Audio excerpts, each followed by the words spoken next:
But this will wow you, and I put that in the title. It looks like there's a passport bro that is doing OnlyFans, and I freaked out when I saw it.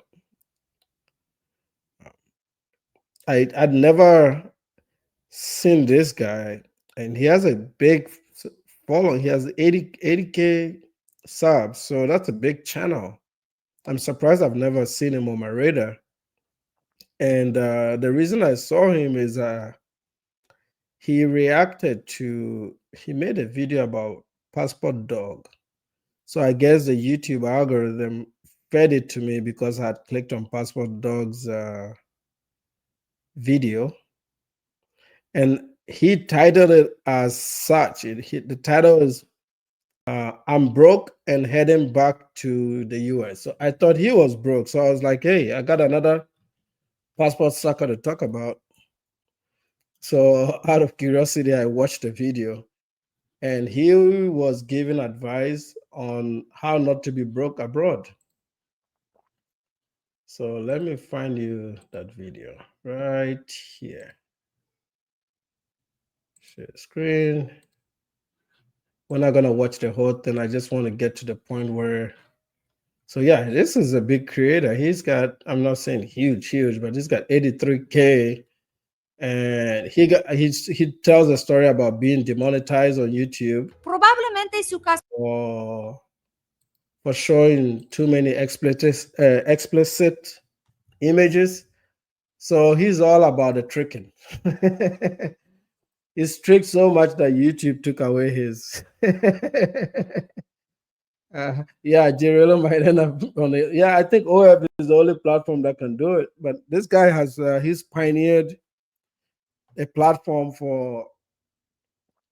Oh, that guy's a big time person. Yes, I've never seen.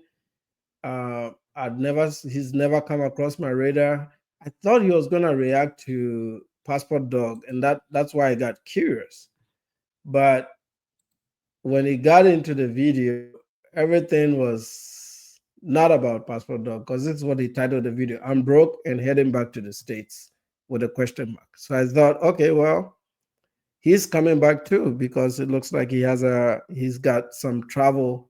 He's been traveling around.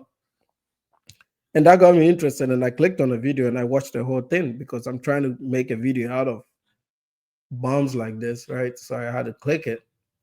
But he was giving guys advice on how to keep tricking and not return home and not return home and grow up. So let's listen to a few of his stuff. This is Jamo back with another video. Guys, right now I'm still here in Panama City, Panama, as you can see. But anyways, guys, today I'm going to be talking to you, not about Panama City, but guys, I'm going to be talking to you about a situation that I found kind of interesting. I saw recently online about a guy named Passport Dog. His situation, guys, let me show you the views out here. Across the street, probably get ran over. But yeah, guys, his situation is basically he was a passport bro from, I think, 2018 to 2024, 2023, something like that. And, you know, he went broke. He had to go back to mama, I believe in Indiana. And, you know, he's kind of having to start over. So, you know, honestly, I don't have a lot of opportunities to talk about, you know, money and living abroad. A lot of guys on my live stream, they do ask me like, oh, Jamo, you know, how are you able to move? How are you able to finance your lifestyle and stuff like that? So, guys, I'm excited to talk about this topic. And guys, really, to be honest with you, I can give you three keys, we'll say, 3 tips, 3 keys, so you don't end up like Passport Dog. So you don't end up, you know, living a. Well, the truth is, everybody's going to end up like that. You guys are doing this at the age where you're supposed to be at your most productive. So the OG passport bros were guys that were doing this in retirement because they had fixed income and their money will stretch further overseas. This group is doing it in the prime of their lives when they have no work skills, they don't even have steady jobs, they don't have a retirement account, uh, no health savings account, no flexible spending accounts, no savings really. They depend on donations from subscribers, and they're going to live a free life in a country that is affordable lets them do that. But a lot of things that people don't realize is when you're an expat, you can live like the local. You want to live a little bit above the local. So a lot of expats find out that it actually costs a bit more to live abroad than you would think, So I always make the example with Cartagena because I have property there. When you when I go to Cartagena and my units are rented out, I cannot stay next to my units because of the price of my units. I have to go to a much cheaper place that most foreigners won't go to. But that's just me. But for most people, you're going to stay in the areas that are deemed tourist zones and are really flooded by other tourists and foreigners and expats. These areas are a little bit more expensive. Sometimes the rent can be at parity with certain cities and apartments here in the US. So if you really want to get that bargain as a reason to move to these countries, you want to live like a local. And I've said this in many streams, most people are not primed to live like locals. Most people are not going to be wearing flip flops in the middle of nowhere, eating street food by the side of the road. You want to go to a restaurant. So this is where you find out that your expenses are a little bit more than you would actually like. So this is a very expensive way. And then once you add in a little bit of tricking, that money that money goes out poof. A few trick sessions a week, yeah, pretty much down bad, right? And this is why you see the desperation on YouTube. Like you can tell always when YouTubers are desperate. I do YouTube, you guys can see. You can tell when the YouTubers are really desperate. They'll put like money links in their streams. They'll actually publicly ask for donations or the money. They'll have a lot of links of things that you're supposed to buy and click. And I'm not knocking capitalism at all. I'm a capitalist to the core.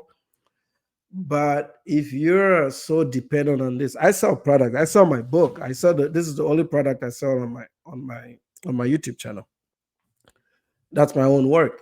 But for you go on these channels, you can tell that they really need the money. Like these guys need the money to make a living. And the reason is that they don't have a regular job like me and you. Like for the guys that are watching right now, a lot of you went to work today, you clocked off. Some might be going to work, or some are even at work now. There's some jobs where you can, watch a bit of YouTube here and there, depending on your job. So some of you are probably be working right now.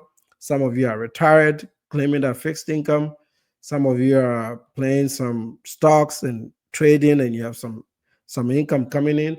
A lot of these guys don't because they're living in a foreign country. Sometimes that doesn't even allow you to work.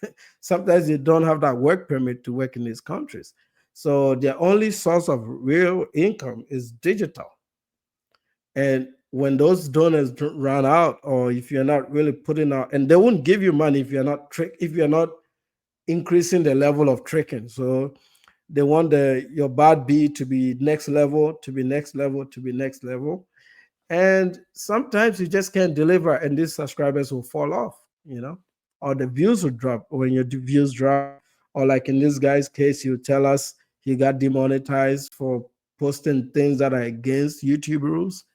You will, you will not have that stability, and that will force you to come back. I don't do street food. 18 months in India. Yeah, yeah, yeah. I don't even know why you do street food in India. Have you seen those Facebook videos about street food in India and in Pakistan? I would never do it. I would never go to India. That's the one country that I've written off.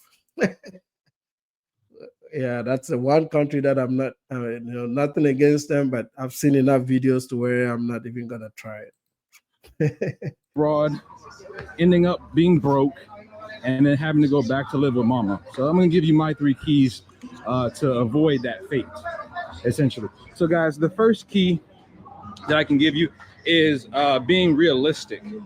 And when I say being realistic, it's really very basic. It's really very simple. I'm just talking about are you making more money than you're spending? You know, Yeah, but how many of them are gonna make more money than they are spending? These guys have 2,000, 3,000, 4,000, 5,000, 6,000, sub 10,000 subscribers. How much money are you going to make on YouTube? They all have YouTube channels for a reason. That is like the easiest entry to digital money. YouTube is the easiest platform to get yourself into making digital money. The next ones are maybe a few guys that have real tech jobs, but even they don't really move abroad. They just travel from time to time when they have PTO. You're talking about people that you want to uproot their livelihoods in the prime of their lives. That these are 25-year-old, 30-year-old men that should be competing here at a high level so they can make good money. You're telling them to really leave all that behind to go live on off an algorithm and donations and e-begging and and live in countries where they can't make do any business in there because they don't have business visas, they don't have the money or the capital to even do a business if it allows them to. And some of these people haven't even lent the countries that they are going to be able to even capitalize on it. Like I've seen guys in Colombia, Americans that have been there 5 years in and they still don't speak a word of Spanish. That is unacceptable. You should have picked up Spanish within the first year of being in the country, at least at the conversational level, if you really mean to succeed in that country. Your mindset should shift from just making digital American money to actually making money on the ground. Like if you're in Kenya, maybe look at how you can get into the farming business, tobacco, tea. There are a lot of products for export. There's a lot of land that lazy Africans are not cultivating, and it's available for people from the West with good ideas to really put money in and make good money off of it. Because these guys are sleeping at the wheel. Really, a lot of Africans are sleeping in Africa. They're really sleeping. They go to bed late and they wake up late. So if you go there with good habits, you might be able to break through. And I think it has its own problems, but you could. And same with South America. A lot of them are not as hardworking as you think. When I go to the barrios, even on a Monday, people are drinking. Monday morning, they're drinking. So yeah, that's why these countries are not developed. There's a reason for that. I'm saying, are you, you know, making more money than you're spending, and with the money that you're making? Damn, you got food poisoning from restaurants. Yeah, I think India is a different level of filth, and I think it's mostly because it's too many people.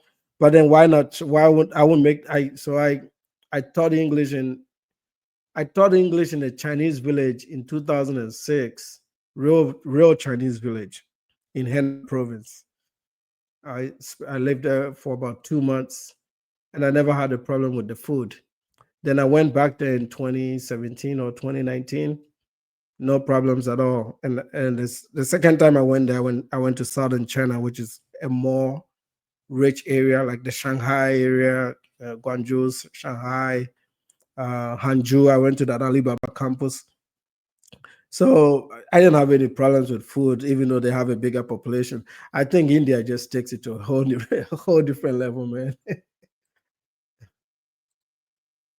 With a little bit more that you're making, are you saving it to be able to start a new business, to be able to start, something? He was not being realistic with himself. I listened to his interview with with Razor Rays, and he was talking about how he was the plug of Medellin. He was the top dog and whatnot. But obviously, he wasn't plugged or connected to multiple streams of income. No, the Passport Dog got a lot of people in Medellin. He helped. Medellin is very dangerous, and this guy really protected a lot of guys. I think where he struggled is when you're a plug, you're supposed to charge a fee for the guys coming in. What I feel he did wrong is he took everybody that came in as brothers instead of looking at them as business.